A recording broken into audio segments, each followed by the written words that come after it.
Welcome to the Deep Dive. Today we're embarking on a fascinating journey into a collection of ancient texts. You've provided specific sections from the book of 2 Samuel. That's right. You've brought us these rich historical accounts, and our aim is to go beyond, the familiar narrative to extract truly compelling insights and understand their deeper significance. And these aren't just dusty old stories. The passages you've shared cover a pivotal time in Israel's history. We're looking at the reign of King David, starting with his initial rise after Saul's death, and navigating through the challenges that followed, internal conflicts, external wars, things that really shaped his kingdom. Our mission here is really to look beneath the surface. We wanted to uncover some surprising details about leadership back then, the complexities of loyalty and betrayal, of course, Right. the prevailing understanding of justice, and ultimately the very human dramas played out by these, influential historical figures. Okay, let's dive right in then. The first key moment in our material is the immediate aftermath of King Saul's death. We see this unfold in David's reaction to the news, brought by an Amalekite messenger. This messenger arrives in a very dramatic way, doesn't he? Torn clothes, dust on his head. Oh, absolutely. These were powerful cultural signals, weren't they? Yeah. Instantly signaling a major tragedy. Yeah, you knew something big had happened. Exactly. The messenger's arrival immediately tells us that something significant and likely devastating has occurred. David's initial questions are direct, straight to the point. Where did you come from and what happened on the battlefield? And the Amalekites' account is, it's quite something. He claims to have found Saul on Mount Gilboa leaning on his spear, Right. with the Philistines closing in. In his version, Saul asks him, the Amalekite, to end his suffering because he was badly wounded but not quite dead yet. It's a vivid and, frankly, unsettling image. Yeah. And it makes you immediately question its accuracy, doesn't it? The messenger then says he complied, killed Saul, and then took Saul's crown and bracelet. The proof. Exactly, the proof, to present to David. These, of course, were unmistakable symbols of royalty. But David's response is probably the last thing the messenger expected. He and his men are just overwhelmed by deep sorrow. They tear their clothes, they weep openly, they fast until evening. It's a powerful display of grief, not just for Saul, but also for Jonathan and the people of Israel. This reaction, it says a lot about David's character, doesn't it? It truly does. I mean, despite the fact that Saul's death basically clears the path for David's own rise to power. Right. His immediate visceral reaction is one of genuine mourning. It suggests a complex relationship with Saul and perhaps a deep respect for the office of king, even when held by someone who'd opposed him. And here's where it gets really interesting. David turns to the Amalekite and asks him how he dared to kill the Lord's anointed. That's a pivotal question. It really is. Yeah. It underscores the sacred status attached to the king in their society.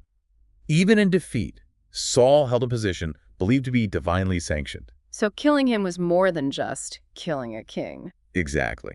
The Amalekites' claim is viewed as a direct violation of this divine order. This wasn't just about justice for Saul. It was a powerful statement establishing David's respect for the divinely appointed office, which is crucial, as he himself sought to legitimize his own rule. And the consequence is immediate and harsh. David orders one of his young men to execute the Amalekite based on his own testimony. Yep. Thy blood be upon thy head, David declares. Pretty final. Precisely. David holds the messenger accountable for the story he tells, regardless of, whether it was entirely true or not. Yeah. This act establishes David not only as a strong leader, but also as someone determined to uphold a specific religious and social order. Following this, David composes this lament over Saul and Jonathan. Our sources even mention he told the people of Judah to learn the Song of the Bow, noting it was written in the book of Jasher, a detail that suggests these events were being, carefully recorded and remembered.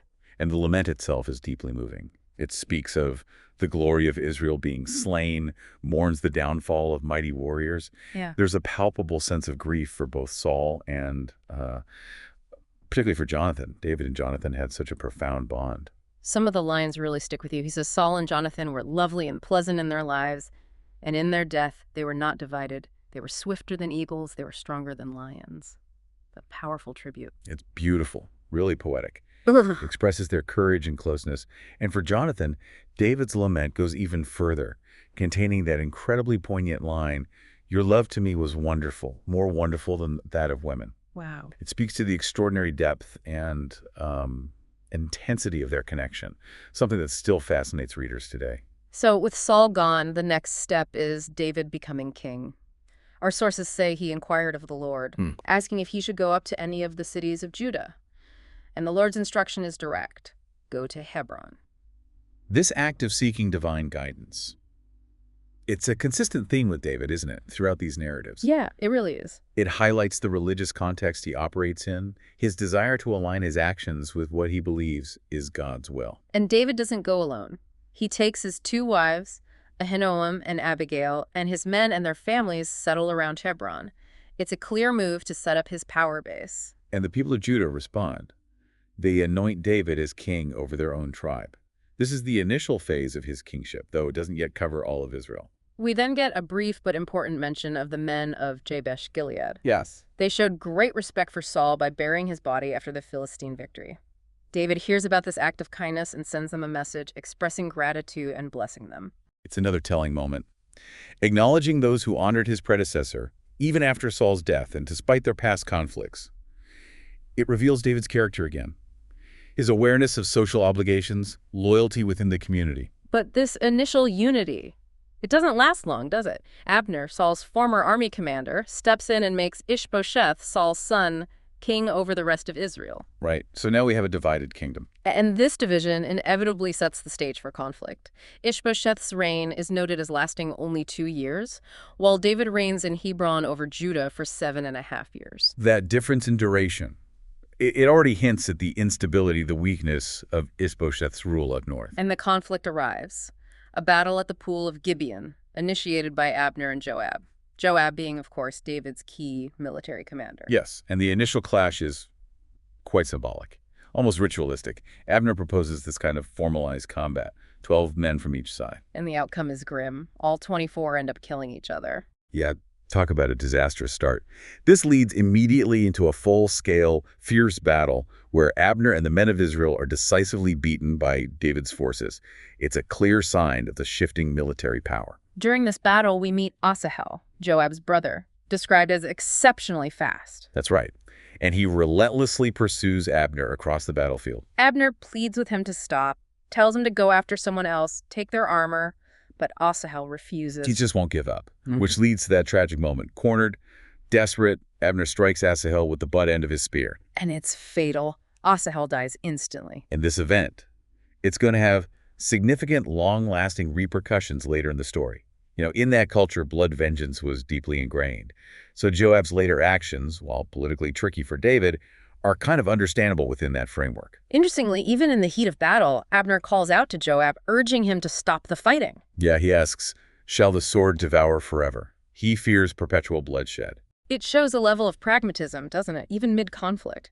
He sees the potential for endless cycles of violence. Absolutely. Joab agrees, the pursuit ends. David's side won the battle, but losing Asahel is a major blow. The sources specifically note the casualties, making sure to mention Asahel's death. And the war between the two houses drags on. The text notes it was a prolonged conflict that gradually weakened Saul's house and strengthened David's. Just a natural consequence of David's military success and the instability up north. Then we see a significant shift. Abner, who was key in setting up Ishbosheth, starts gaining more influence in Saul's household. But then a major conflict flares up between him and Ishbosheth. Ah, yes, the accusation about Rizpah. Exactly. Ishbosheth accuses Abner of sleeping with Saul's concubine, Rizpah. This wasn't just personal, it was a serious political charge. It could be seen as a claim to the throne, or at least a major power play. And Abner is furious, absolutely livid. He reminds Ishbosheth of his loyalty to Saul's house, how he didn't hand him over to David earlier. And then he makes this vow, to fulfill the Lord's oath to David and actively work to transfer the kingdom to him. That's a huge turning point. Abner, a key power broker in the north, decides to back David.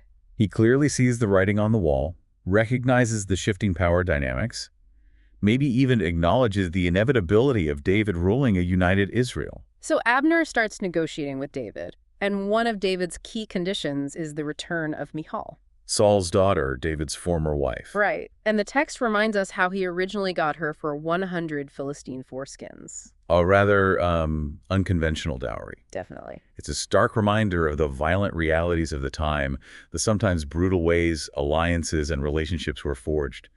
Getting Michal back isn't just personal for David, it's politically significant. It strengthens his claim to Saul's legacy. But the reunion isn't exactly happy for everyone involved. Michal is taken from her current husband, volatile, Oh, yeah. who follows her, weeping, until Abner basically tells him to go home. A small but poignant detail showing the human cost of these political moves. Abner then worked skillfully behind the scenes, building support for David among the elders of Israel and the tribe of Benjamin. Reminds them they wanted David as king before, emphasizes the Lord's promise through David. Finally, Abner visits David in Hebron with 20 men. David hosts a feast, and they make a peaceful agreement. Looks like unification is on the way. It seems that way. A sense of hope for peace, but it's tragically short-lived, just as Abner leaves Hebron in peace. Joab returns. Exactly. Joab and David's men return from a raid, loaded with spoils. And when Joab hears about Abner's visit and peaceful departure, he's furious. Accuses David of being duped, says Abner was just a spy. Joab's motives here are likely complex. Deep distrust of Abner, sure, but undoubtedly also personal vendetta. He hasn't forgotten Abner killing his brother Asahel. Right, that looms large. So Joab, driven by anger and revenge, secretly sends messengers after Abner, brings him back without David knowing. And then treacherously murders him in Hebron. Claims it was justice for Asahel. A shocking betrayal. David is deeply troubled by this. Makes a public disavowal. Denies any involvement, curses Joab and his whole family. And David doesn't just talk. He mourns Abner, publicly tears his clothes, wears sackcloth, fasts, delivers a lament, asks, "Died Abner as a fool dies?" These actions show David's genuine grief and his deliberate attempt to distance himself from Joab's crime in the people's eyes. And it seems to work. The text says everyone understood David wasn't behind it. Yet, despite his outrage, David seems, powerless against Joab. He tells his servants he feels weak compared to these sons of Zeruiah, Joab, and his brothers. It highlights that recurring tension throughout David's reign, his reliance on Joab, but also his frustration with Joab's immense power. The news of Abner's violent death completely destabilizes the north. Ishbosheth is terrified, the Israelites are troubled. Abner was his main support. And this vulnerability leads to another brutal act. Ishbosheth is assassinated by two of his own captains, Rechab and Baanah, who then bring his head to David, expecting a reward. Yeah, they present it as a service to David, avenging him against Saul's son. But David's reaction is utter disgust. He completely rejects their barbarism, denounces them as wicked men for killing a righteous person in his own house, reminds them he executed the Amalekite who claimed to kill Saul. David's commitment to his idea of justice is unwavering here. He refuses to condone treachery, even when it seems politically advantageous. Rechab and Baanah are executed immediately, hands and feet cut off, hung up as a warning. But Ishbosheth's head gets a proper burial in Abner's tomb. So with Saul's son and his main general gone, the path is finally clear for David to be king over all of Israel. The division ends. And that's what happens. All the tribes come to David in Hebron, acknowledge his leadership, the Lord's promise, and anoint him king. Unification. A truly significant moment in Israel's history. David's reign now covers both Judah and the northern tribes, fulfilling earlier prophecies, solidifying his position. We're told David was 30 when he began his reign over Judah, and his total reign over all Israel lasted 40 years. Gives us a clear timeline. Okay, so with the kingdom united, David turns his attention to establishing a capital. His focus shifts to Jerusalem. At this time, it's still a Jebusite stronghold called Zion. And the Jebusites seem pretty cocky about their defenses, don't they? Mocking David, saying even the blind and the lame could defend it. Yeah, they thought it was impregnable, which of course proves to be their downfall. David successfully captures the stronghold of Zion. And renames it the City of David, establishes it as the new political and religious center. And he offers a big incentive, chief commander status, to whoever leads the assault. There's also that cryptic line about his disdain for the lame and the blind. What's that about? Well, scholars debate it. Could be a Jebusite saying, maybe refers to idols or guardians thought to protect the city. Whatever it meant, David's forces were motivated and successful. David then starts building, fortifying the city. The sources note he grew steadily in power and that the Lord was with him. His growing influence attracts attention. Hiram, the powerful king of Tyre, sends building materials, cedar logs, and craftsmen to build David a palace. Signifies important diplomatic and trade ties developing. David also expands his family in Jerusalem, taking more concubines and wives, establishing his royal household there. But even with unification, challenges remain. The Philistines, longtime adversaries, react to David being king over all Israel. They mobilize their forces. And David, consistent as ever, inquires of the Lord first. Shall I go up against them? Will you deliver them? The Lord's response is affirmative, leads to a decisive victory at Baal-perazim.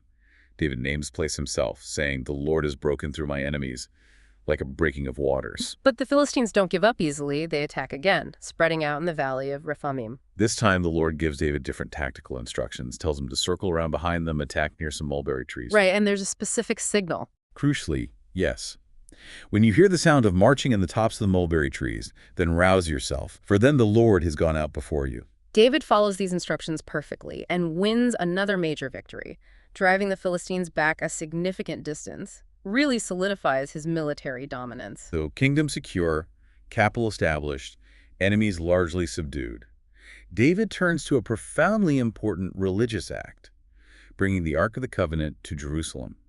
He gathers 30,000 chosen men for this. It's transported initially on a new cart driven by Uzzah and Ahio, but then tragedy strikes. Yeah, the threshing floor of Nashon, the oxen stumble. The ark looks like it's going to fall. And Uzzah reaches out to steady it. A perhaps well-intentioned but ultimately fatal move. He touches the ark. The text says the Lord's anger was kindled and Uzzah died right there.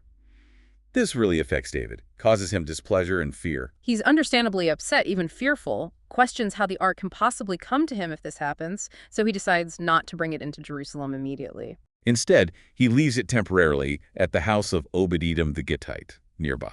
And interestingly, while it's there for 3 months, the Lord blesses Obed-Edom and his household significantly. This positive outcome seems to reassure David.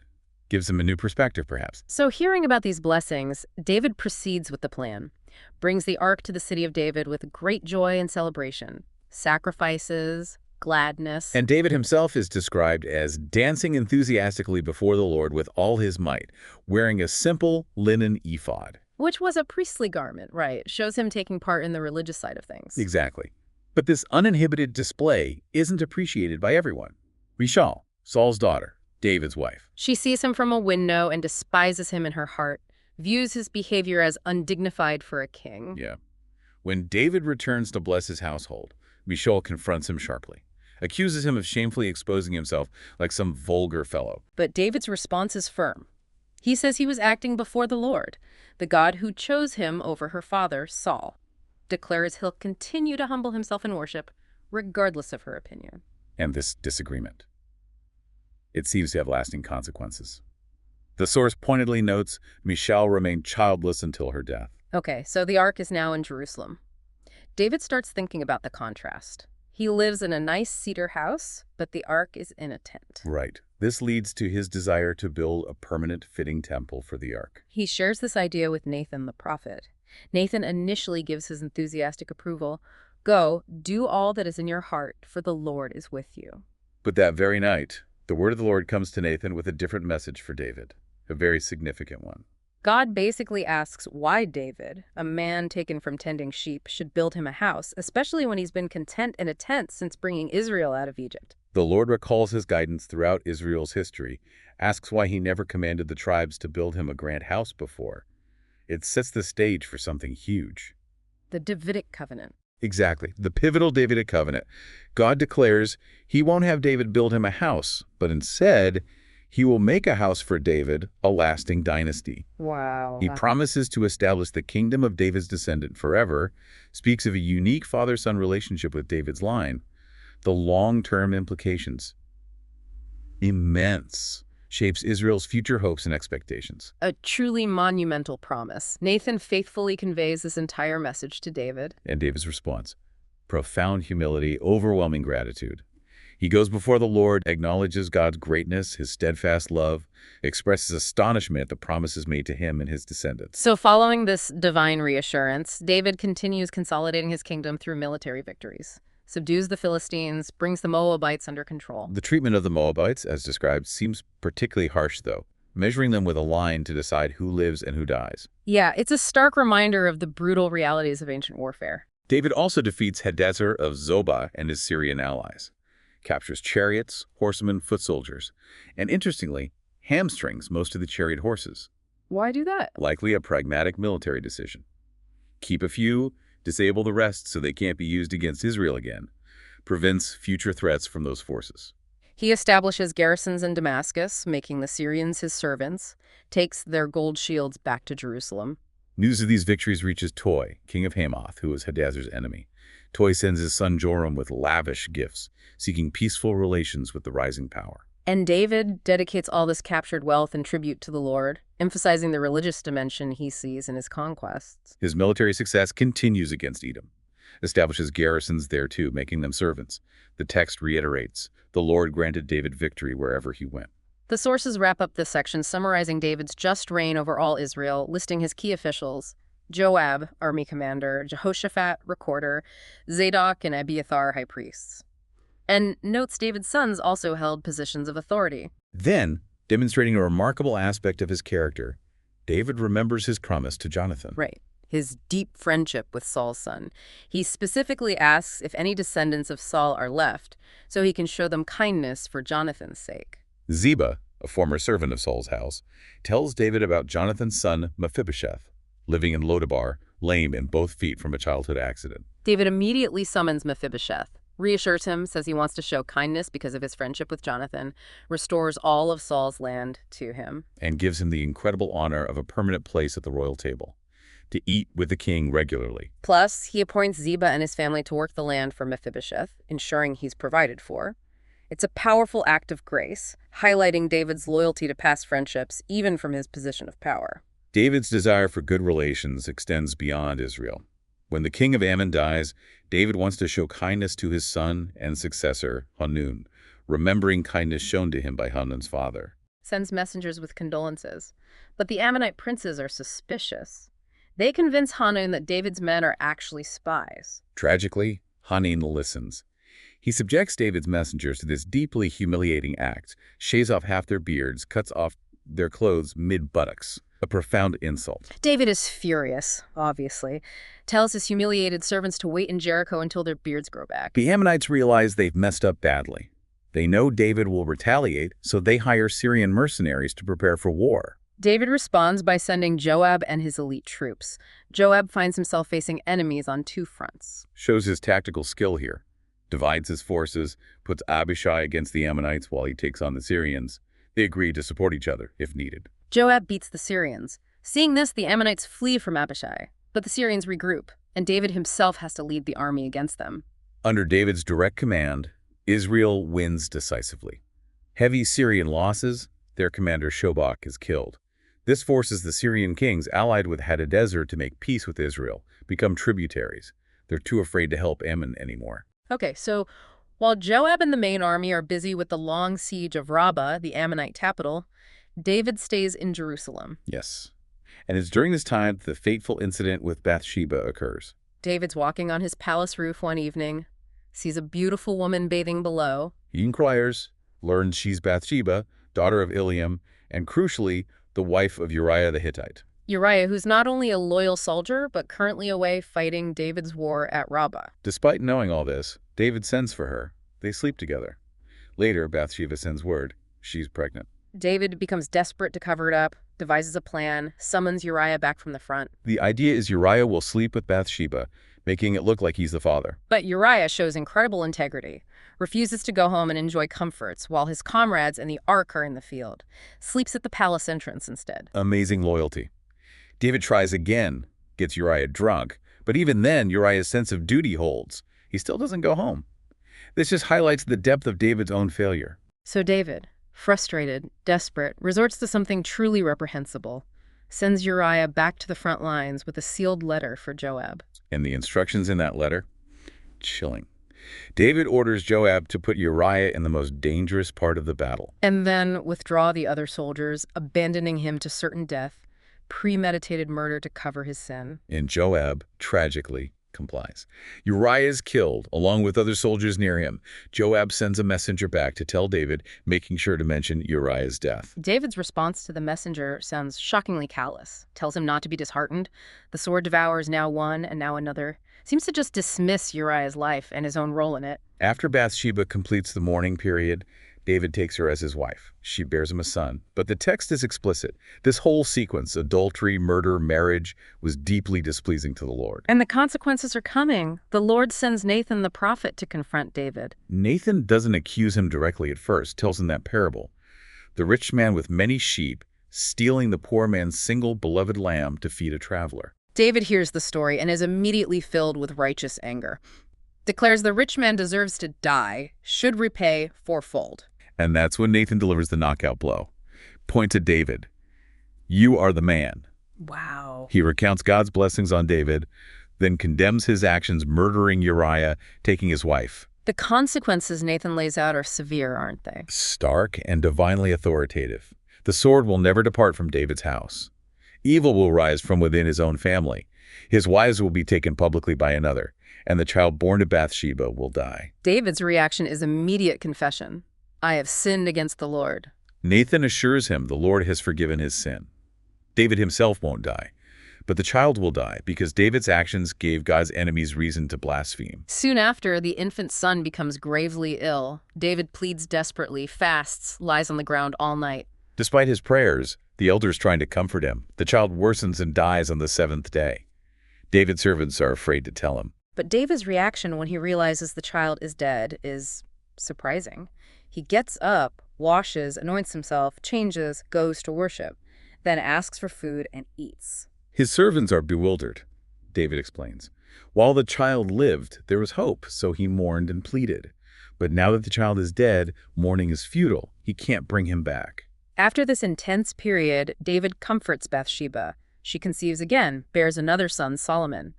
And the Lord shows favor to Solomon, sending Nathan to give him the name Jedediah, meaning beloved of the Lord. Meanwhile, the siege of Rabbah continues under Joab. He captures a key part, the city of waters, controlling the water supply. But Joab, showing some respect or maybe political savvy, sends word to David, tells him to come finish the job himself so the victory and the city's capture are credited to David. David comes, gathers his forces, captures the rest of Rabbah, takes the Ammonite king's crown described as incredibly heavy, gold with precious stones, brings back lots of spoil. The treatment of the captured Ammonites, though, is described as exceedingly harsh. Forced labor with saws, iron harrows, axes, even made to pass through brick kilns. Brutal. This really concludes the narrative around David's sin with Bathsheba and its immediate fallout. Now the focus shifts to more tragic events within David's own family. Right. We meet Absalom, one of David's sons, who has a beautiful sister named Tamar. And Amnon, another son, Tamar's half-brother, becomes consumed by a destructive passion for her. His obsession grows so intense he pretends to be sick. Asks David to send Tamar to care for him, specifically to prepare food for him in his sight. David, unaware of the sinister motive, agrees. Tamar comes to Amnon's house. Once they're alone, Amnon demands she lie with him. Tamar pleads with him not to force her, calls it a disgraceful abomination in Israel, urges him to speak to David, suggesting the king might let them marry. But Amnon ignores her pleas, overpowers her, brutally rapes her, a devastating act of violence within the royal family. And then, almost immediately, Amnon's passion turns into intense hatred, stronger than the love he claimed before. It's shocking. He callously dismisses her, tells his servant to throw her out and bolt the door, leaves her traumatized and alone. Tamar is left in grief and despair, puts ashes on her head, tears her special robe, a mark of her virginity, cries out in anguish. Her full brother, Absalom, finds her, quickly understands what happened, tells her to keep quiet for now, since Amnon is her half-brother, to avoid more family shame. Tamar remains desolate in Absalom's house. David is furious when he hears about it, but the text notes Absalom never speaks to Amnon about it, just harbors this deep, silent hatred. 2 full years pass. Absalom nurses his resentment. Then he holds a big sheep-shearing feast, a common celebration, invites all the king's sons, including Amnon. The perfect setup for revenge. Exactly. Absalom asks David to come, but David declines. Absalom then specifically pushes for Amnon to attend. David eventually lets all the sons go. And Absalom is given chilling instructions to his servants. Watch Amnon, wait till he's merry with wine. Drunk, basically. Right. Then at Absalom's signal, kill him. The plan is executed perfectly. While Amnon is drunk, Absalom's servants murder him. The other princes witness it, panic, and flee back to Jerusalem. False news reaches David first that Absalom killed all the king's sons, plunges the palace into mourning. But Jonadab, Amnon's friend, who had originally helped him trick Tamar, gives David a more accurate account. says only Amnon is dead, explains Absalom likely planned this revenge since the day Tamar was violated. Soon the other princes arrive, weeping. The king and his servants join in the lamentation. Meanwhile, Absalom flees, seeks refuge with Talmai, king of Geshur, his maternal grandfather. Stays there in exile for 3 years.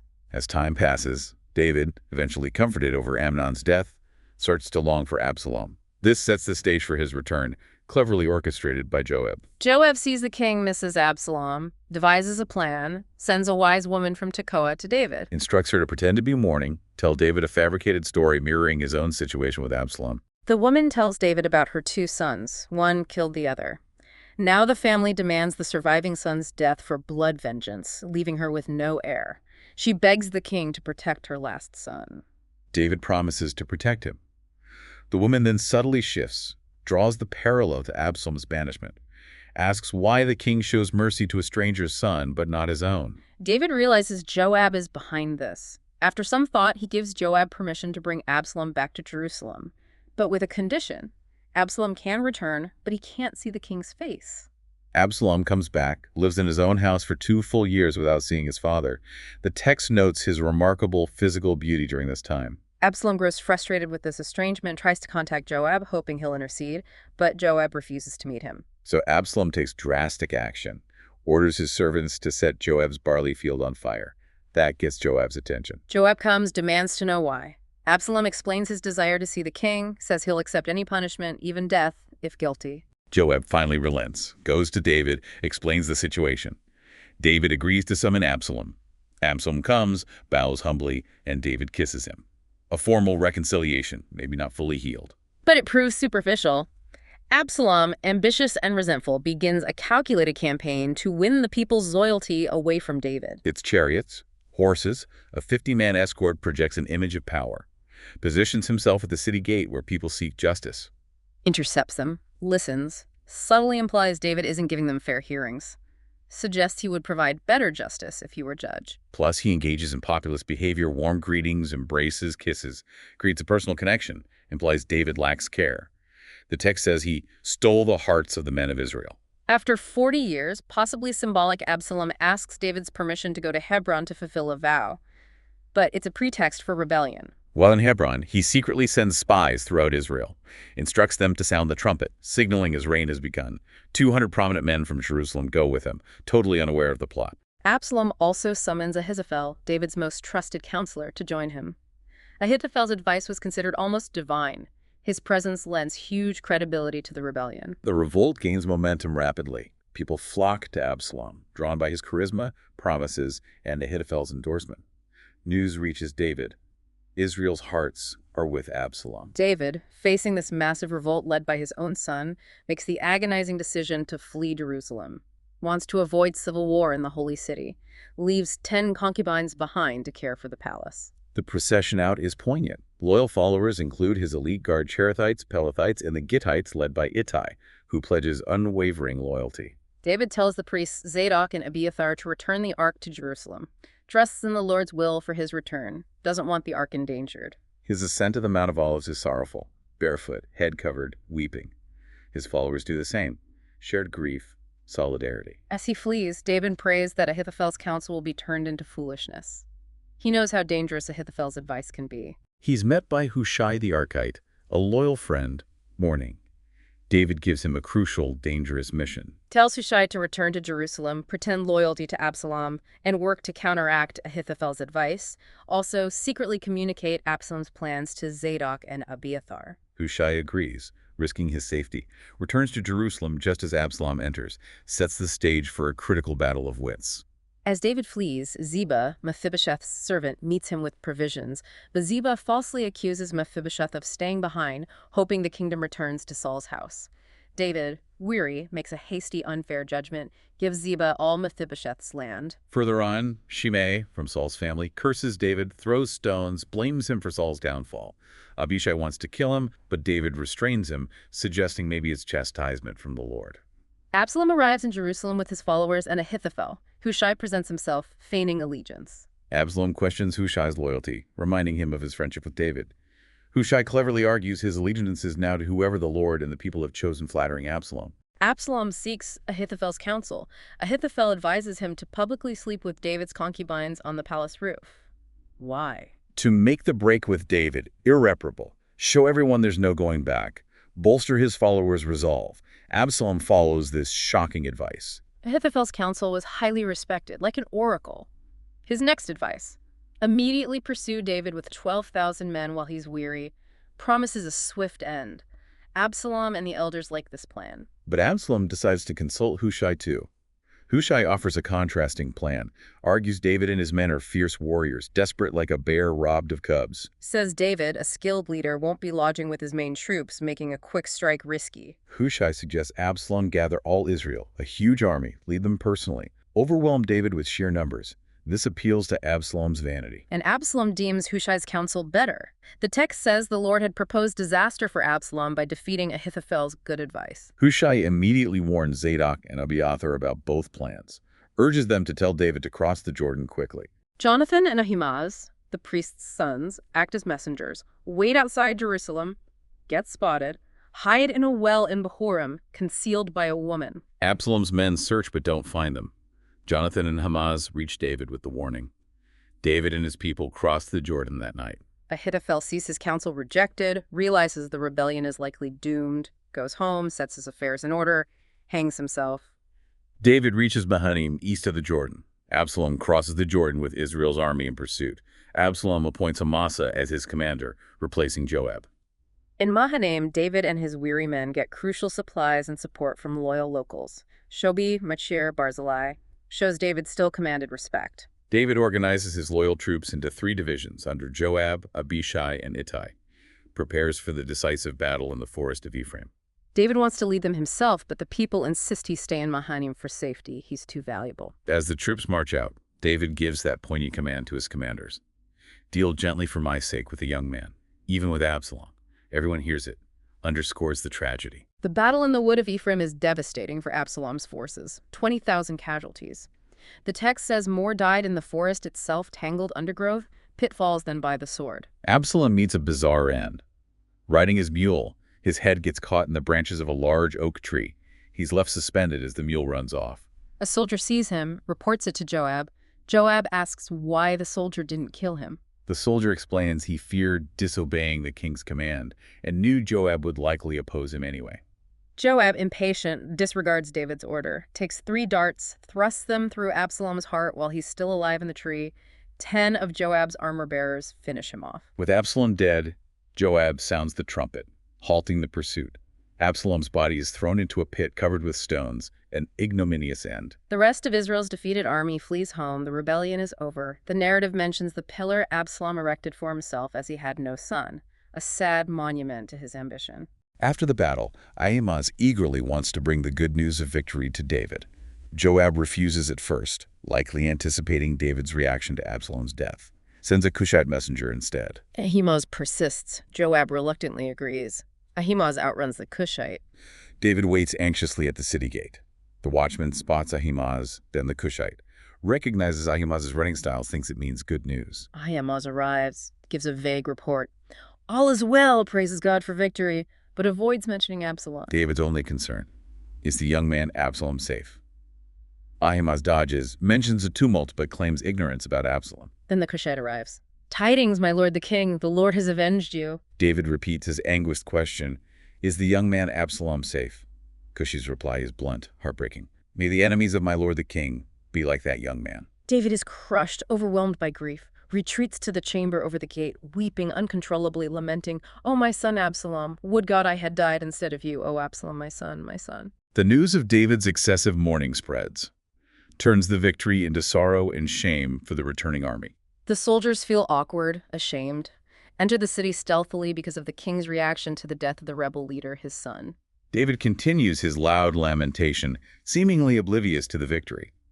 Joab confronts him forcefully, points out David is shaming his loyal servants who saved his life and kingdom. Accuses David of loving his enemies, Absalom, and hating his friends. Warns that if David doesn't address and encourage his troops, no one will remain with him, a worse calamity than the rebellion itself. No, David, recognizing the harsh truth in Joab's words, heeds his advice, rises, sits at the gate, addresses the people, restores morale.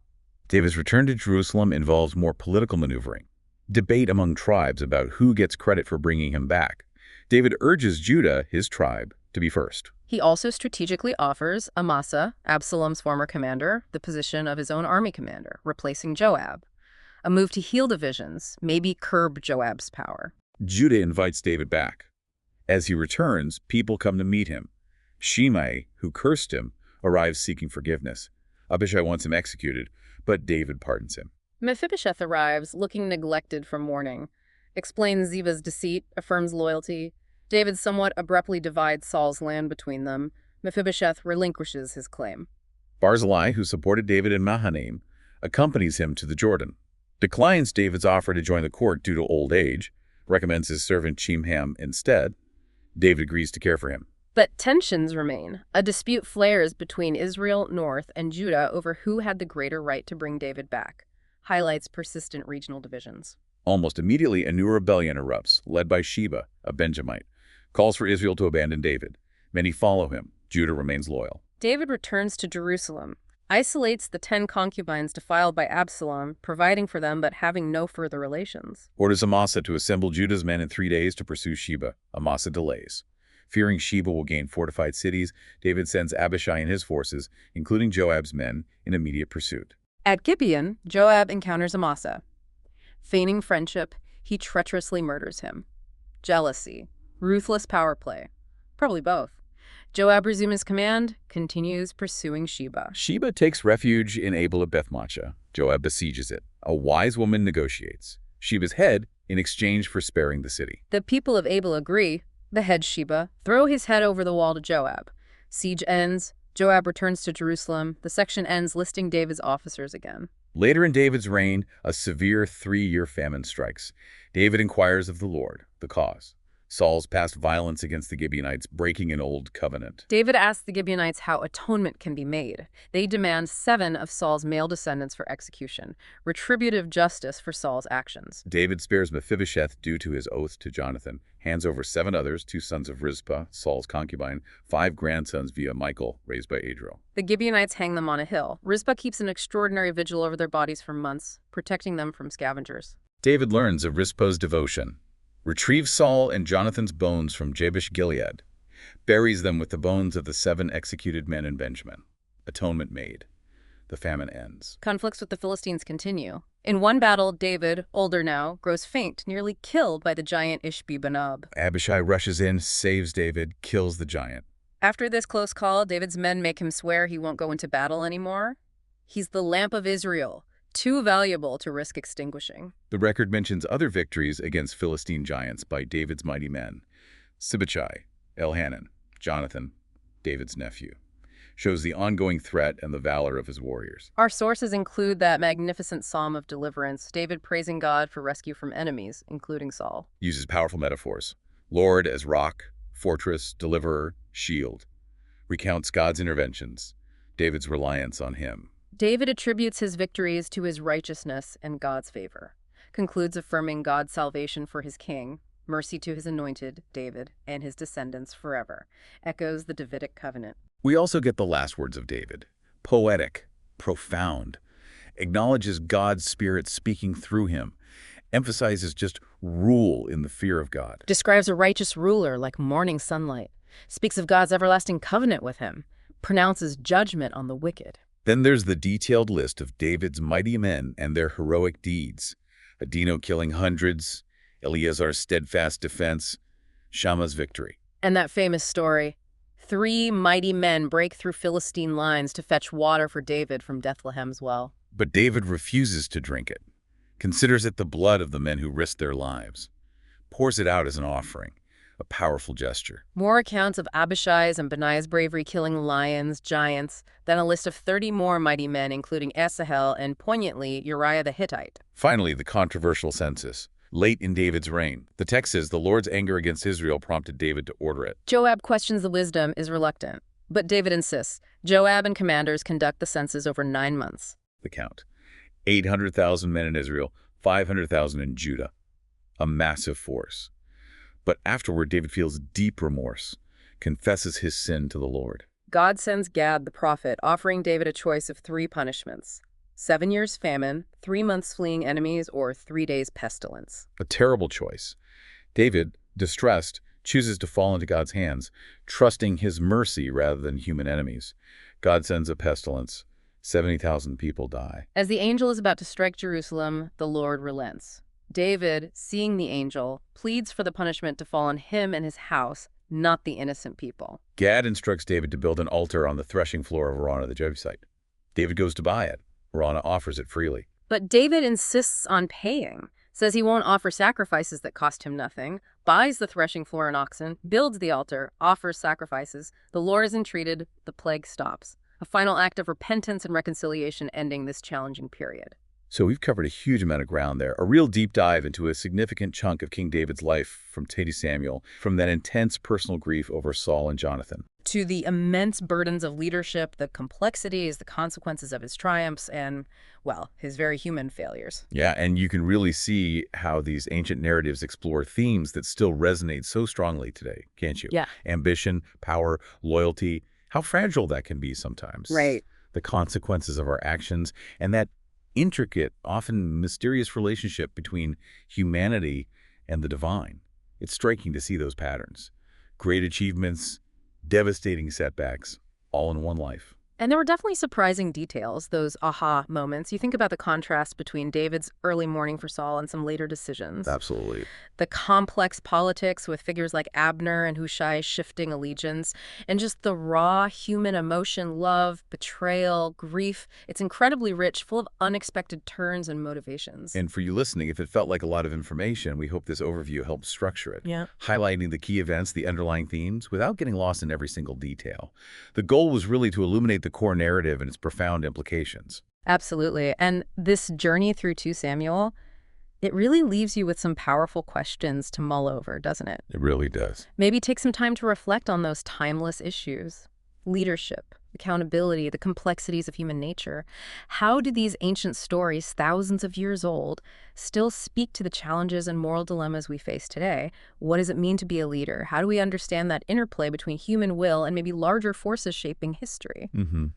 It's material that definitely invites more exploration, more personal reflection, loads to think about.